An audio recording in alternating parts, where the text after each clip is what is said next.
everybody, Matt here from Matt Likes Comics.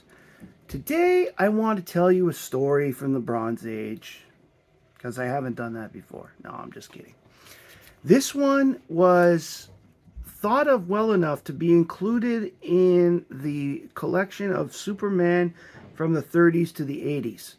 It is an interesting, fun little story that I'm glad that when I first read it way back when, I was glad to read it and thought it was a little fun. And honestly, since I last read it, my situation has changed and the significance of the story has changed, and it makes me have been very happy to have read it back then and to read it again in preparation for this video. It's a short story. It involves 3 issues of comics and over 2 titles.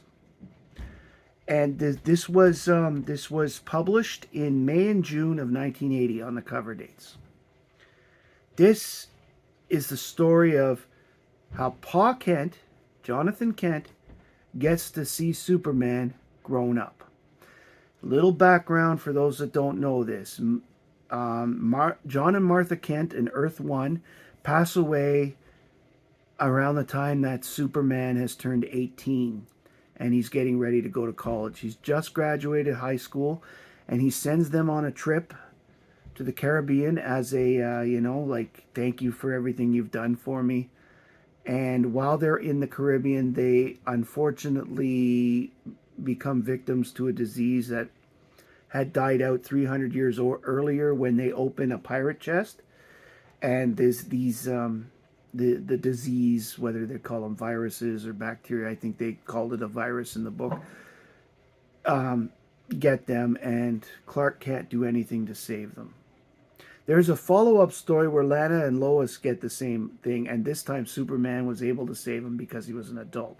Because this disease apparently didn't affect anyone who was younger.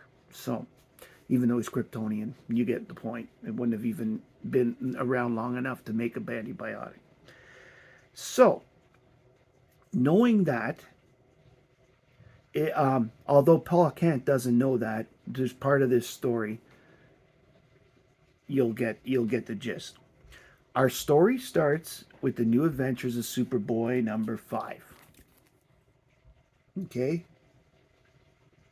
The writer of the story is Cary Bates, and he wrote all 3 parts. And in this particular issue, Kurt Schaffenberger is the penciler, and the inker is David Hunt. Clark is given a tomato by Mrs. Kent for his lunch. He argues that he doesn't need to eat, and his parents tell him otherwise, as they're not sure whether his powers at this point are brought on by eating or not. Okay, they don't know everything about Clark at this point. So, walking to go get Lana from school, Superboy overhears that a volcano is erupting, and it is endangering an archaeological dig that Professor Lang was involved with. After he luckily plugs the volcano, Clark discovers that his strength is disappearing and his flying ability is gone. Because he can't get back to Smallville, he misses school. As his parents begin to worry, a UFO falls into the Kent home. Turns out it's Superboy, whose powers have returned just enough for him to get home. After they go to bed, Lana rings the doorbell as there's an alien craft above the Kent home. They go outside to discover that aliens are hitting Mrs. Kent's garden with some sort of laser beam. After getting rid of Lana, Clark turns into Superboy and goes after the craft. Meanwhile, the tomatoes are shriveling up. The Kents notice also that these tomato plants are glowing. Superboy catches up with the UFO and, after seeing what the craft is doing, attacks it. He is repelled by a strange force as the UFO takes off. Returning home, Superboy is shown the glowing tomatoes.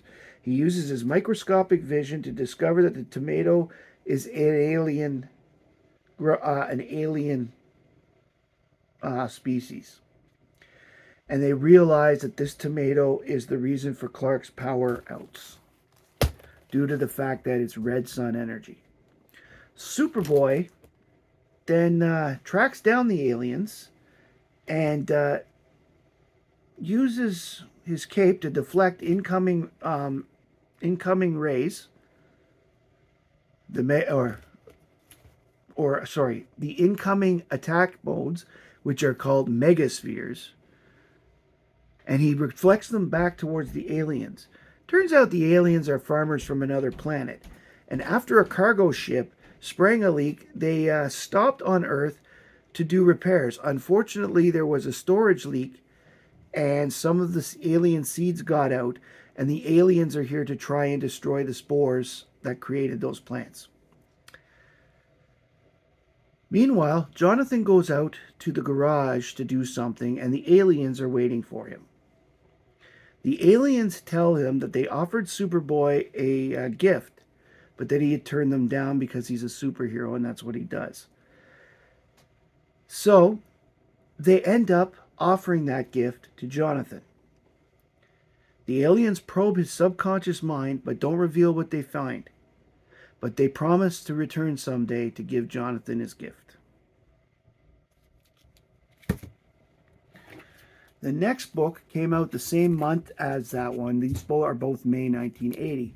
This is Action Comics 507. This one is called The Miraculous Return of Jonathan Kent. Written by Cary Bates. The penciler is Kurt Swan, and the inker is Frank Chiamonte.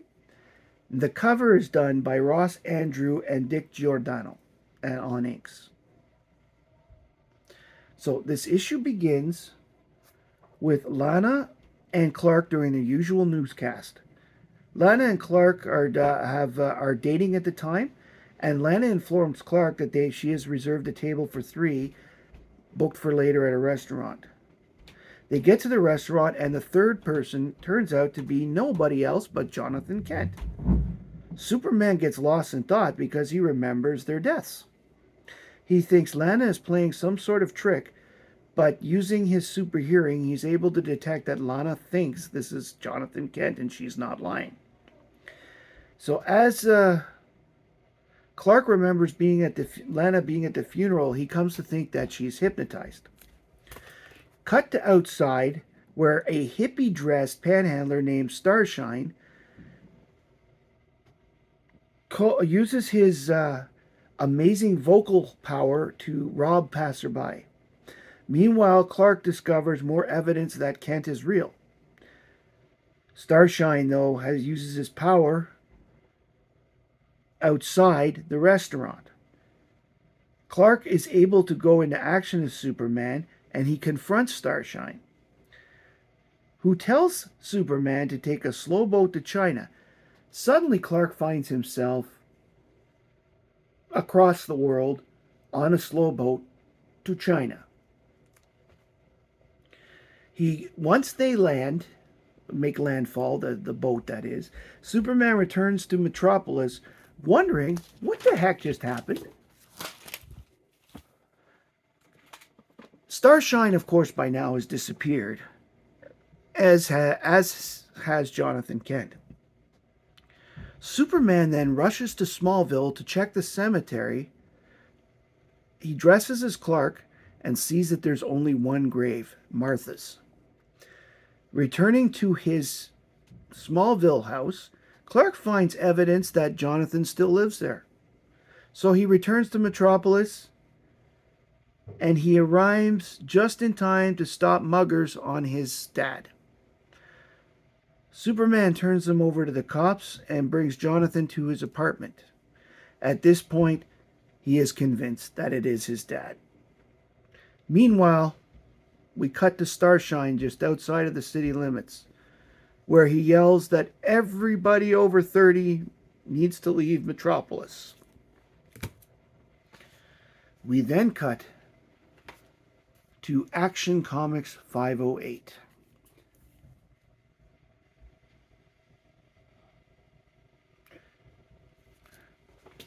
Clark brings his dad back to Smallville so that they can pay tribute to Martha together. Jonathan thinks how he has to keep a secret. Superman next gets his dad a tour of the Fortress of Solitude, and this is where I have a question. Why doesn't Jonathan ask about Supergirl? I mean, things could have happened at the fortress we didn't see in there, but I think that would have been a significant discovery to find out I have a cousin. So, the only thing Jonathan is worried about is he asks Clark why he hasn't married Lana yet. Meanwhile, Clark's doorbell rings, and it's the twins from next door, April and May. And they're surprised to see them because at this point, everybody over 30 has left Metropolis. Once the twins leave, Superman flies off. And it's important to know that in this era of comics, Superman is 29 years old. And they say that throughout the whole Bronze Age run. Every time his age comes up, he's 29. So Superman sees that it is true. Every one of the older people have congregated just outside the city limits. They also have noticed that for some reason they can't return. And when Starshine pops up, he tells and shows how Superman is easily controlled by his powers. Cut to Jonathan Kent, who is talking to the aliens from the Superboy book. We then find out that the aliens granted Jonathan Kent's wish, which was to see his son all grown up, and has given him 30 hours here to spend with Clark. The aliens are also accidentally responsible for Starshine's power, which she got walking through the cloud that appeared when Jonathan Kent showed up in Metropolis. The aliens tell Jonathan that he cannot interfere, and then they grant him the telepathic power to find Clark, and it turns out Clark has gone to Lois's apartment as Superman. Jonathan heads to Lois's apartment, where Clark is on the couch in his Superman outfit. Mr. Kent awakens him, and Superman tells him what happened with Starshine.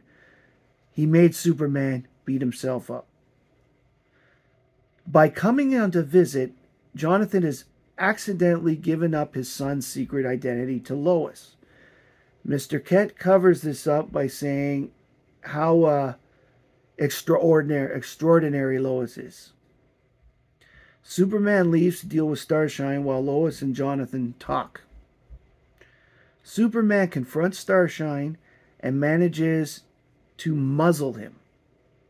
He then manages to hypnotize him into undoing everything that he's done so far. Next, we have Clark and Lana at the studio, where she hands him a note from Jonathan. The note begins to disappear. We then cut to Jonathan when the aliens tell him everyone will forget the last 30 hours. Sure enough, Jonathan returns to the past, and everyone forgets Superman ends up with this great urge to visit his parents' graves. However, Jonathan Kent does not forget about later issues of the New Adventures of Superboy show that Kent remembers the trip himself. So he has but what he's not getting is he knows that Martha's dead by then, and that he's probably dead himself, but doesn't say anything because of the fact that he was there. This story hits me in the feels since I became a father. I want to know. I want to make sure that I know. I'd like to see what happens to my boy. And my girl, for that matter. So it really hit me in the feels now, more so than it did as a kid.